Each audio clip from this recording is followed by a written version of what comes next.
Imagine só, após 6 longas horas de negociações em Minsk, um acordo histórico começa a tomar forma. De um lado, Lukashenko, do outro, representantes dos Estados Unidos, discutindo nada menos que o fim das sanções contra a Bielorrússia. Enquanto isso, vozes da oposição, antes silenciadas nas prisões do regime, finalmente respiram ares de liberdade. Entre eles, figuras conhecidas como o ativista Sergei Tikhanovsky, que deixou para trás 5 anos de cárcere e agora reencontra sua esposa, Svetlana Tikhanovskaya, em Vilnius. Mas o que realmente foi decidido nesses encontros a portas fechadas? E por que o mundo inteiro está de olho nessa reviravolta? Enquanto isso, Zelensky não perde tempo e faz um apelo direto aos Estados Unidos. É hora de armar a Ucrânia, pois os planos de Putin vão muito além do território ucraniano. Segundo o presidente ucraniano, o Kremlin mira também no Cazaquistão, nos países bálticos e em outras regiões. E não para por aí. Putin, em uma entrevista recente, voltou a exigir que Kiev abandone suas ambições de ingressar na OTAN, declare neutralidade e, o mais polêmico, reconheça a anexação das 4 regiões ucranianas ocupadas. Para ele, isso é a única saída para evitar uma escalada ainda maior do conflito.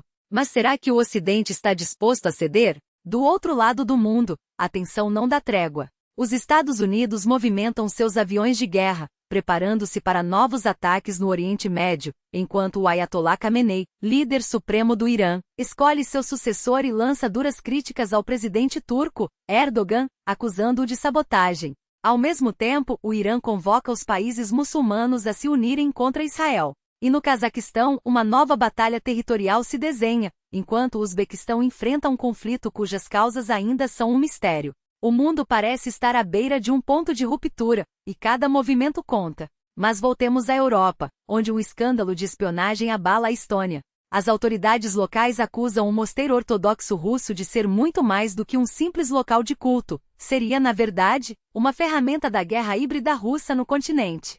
Segundo o Ministério do Interior estoniano, sob o disfarce de orações e caridade, os monges estariam disseminando narrativas pró-Kremlin e romantizando a ideia de um mundo russo. As acusações são graves: espionagem, influência política e até mesmo apoio à propaganda de Moscou. O mosteiro, porém, nega veementemente qualquer envolvimento político. Seu líder, o hieromonge Filare, afirma que os monges buscam apenas viver em paz, longe dos conflitos mundanos, e que a guerra é uma tragédia que deve ser evitada a todo custo. Não somos agentes do Kremlin, declarou, rejeitando as acusações. No entanto, o governo estoniano não recua. Exige que o mosteiro rompa laços com o Patriarcado de Moscou, liderado por Kirill, um aliado declarado de Putin e defensor da guerra na Ucrânia. Para os monges, isso seria uma traição aos seus princípios religiosos. Para as autoridades, uma questão de segurança nacional. Enquanto isso, em Minsk, a libertação dos 14 prisioneiros, entre eles estrangeiros de países como Japão, Polônia, Croácia, Estônia, Suíça e Estados Unidos, vira manchete mundial. O gesto de Lukashenko, descrito como humanitário, é visto por muitos como um sinal de aproximação com o Ocidente. Mas será que essa é uma mudança real ou apenas uma jogada estratégica? Os Estados Unidos, por sua vez, comemoram a vitória diplomática. John Sullivan, ex-embaixador e representante da delegação americana, não escondeu o alívio ao ver os prisioneiros desembarcando em segurança. Foi um momento emocionante, disse, referindo-se à chegada do furgão com os libertados em uma estrada rural. Mas nem tudo são flores. Enquanto alguns celebram, outros lembram que mais de 1.000 pessoas continuam presas nas cadeias bielorrussas, muitas delas por motivos políticos. O chefe da diplomacia lituana, Gabrielius Landsbergis, foi claro: a libertação desses 14 é apenas o começo. Todos os presos políticos devem ser soltos imediatamente. A pergunta que fica é: até onde Lukashenko está disposto a ir nessa nova fase de relações com o Ocidente? E o que Putin, seu aliado estratégico, acha de tudo isso? Enquanto o mundo assiste a essas reviravoltas, uma coisa é certa: os próximos passos serão decisivos. Seja na Ucrânia, na Bielorrússia ou no Oriente Médio, cada decisão pode mudar o rumo da história. E você, o que acha de tudo isso? Será que estamos diante de uma nova era de negociações ou apenas de mais um capítulo de um jogo geopolítico perigoso? Compartilhe sua opinião nos comentários, sua voz faz a diferença. E se você ainda não se inscreveu no canal, agora é a hora. Um like também ajuda a levar essas discussões para mais pessoas. Afinal, em tempos como estes, informação é poder. Vamos juntos entender o que está acontecendo no mundo? O próximo capítulo dessa história pode ser escrito por você. E o que isso tudo realmente significa? Estamos diante de um tabuleiro onde cada movimento é calculado, cada palavra é uma arma e cada silêncio pode ser uma estratégia.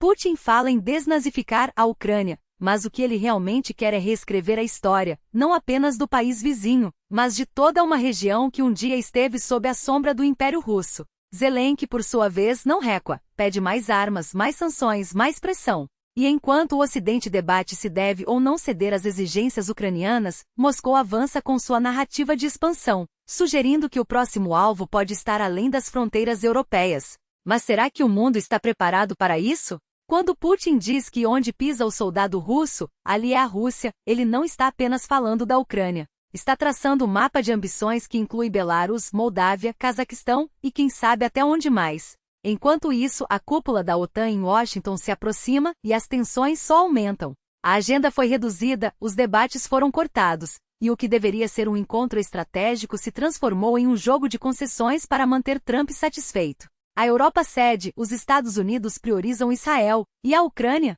fica à mercê de promessas que podem nunca se concretizar. E não para por aí. Medvedev, sempre provocador, ameaça com uma resposta de Chernobyl se Kiev ousar usar uma bomba suja. Enquanto isso, o conflito no Oriente Médio escalona, desviando ainda mais a atenção e os recursos do Ocidente. Israel bombardeia instalações nucleares no Irã, os Estados Unidos enviam bombardeiros estratégicos para a região, e o Ayatollah Khamenei já prepara sua sucessão, como se pressentisse que o próximo alvo pode ser ele próprio. Erdogan, por sua vez, acusa Israel de sabotar as negociações nucleares e pede sanções contra Tel Aviv. Enquanto o mundo assiste dividido, há mais um capítulo de uma guerra que parece não ter fim. E no meio de tudo isso, o Cazaquistão recupera terras disputadas, a Coreia do Norte reforça laços com Moscou, e a China observa tudo de perto, pronta para agir quando for conveniente. A pergunta que não quer calar é: até onde isso vai? Até onde as potências estão dispostas a ir para defender seus interesses? E mais importante, o que resta para aqueles que estão no meio do fogo cruzado? A verdade é que estamos vivendo um momento em que as regras do jogo mudaram. Não há mais espaço para ingenuidade. Cada decisão, cada aliança, cada palavra dita ou omitida pode definir o futuro de milhões. E você, onde se posiciona nessa equação? Sua voz, sua atenção, sua capacidade de questionar e exigir respostas são mais importantes do que nunca. Então, não fique de fora. Compartilhe suas ideias, debata, questione. E se ainda não faz parte dessa conversa, junte-se agora. Um like, uma inscrição, um compartilhamento, pequenos gestos que podem fazer a diferença. Porque em um mundo onde a informação é poder, a ignorância é o maior risco. Vamos juntos entender o que está em jogo. O próximo movimento pode ser seu. Eis a questão que não pode mais ser ignorada. Quando o poder público fecha os olhos para o descaso, quem paga o preço somos todos nós. 14 terrenos, mais de 1.600 hectares no distrito de Volokólamsk, abandonados à própria sorte enquanto a demanda por terra dispara. Anos de negligência, prazos de arrendamento vencidos, autoridades que fingiam não ver, até que a procuradoria finalmente agiu. E não foi um caso isolado.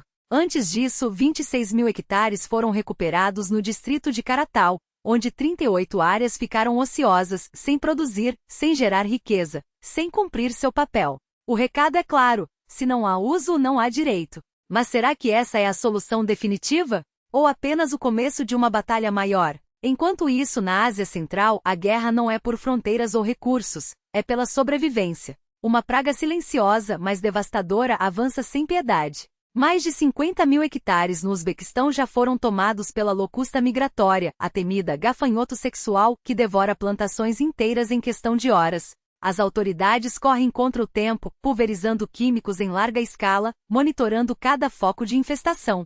Mas o estrago já está feito. E o Uzbequistão não está sozinho. No Cazaquistão, a luta é contra 3 espécies diferentes de gafanhotos com surtos em 15 regiões. A pergunta que fica é: quem vencerá essa batalha? A natureza com sua capacidade de se adaptar e se multiplicar? Ou a ciência com seus métodos cada vez mais precisos? O que você acha? Esses são temas que afetam diretamente o futuro de milhões, e sua opinião pode ajudar a moldar as respostas. Compartilhe, debata, questione. Porque quando se trata de terra, de comida, de segurança, não há espaço para indiferença. O próximo passo é seu. Deixe seu comentário, marque quem precisa ver isso, e faça parte dessa conversa urgente. E se quiser ficar por dentro de todas as notícias que importam, confira nosso resumo da semana no link abaixo. Até a próxima e lembre-se, o mundo muda quando nós decidimos agir.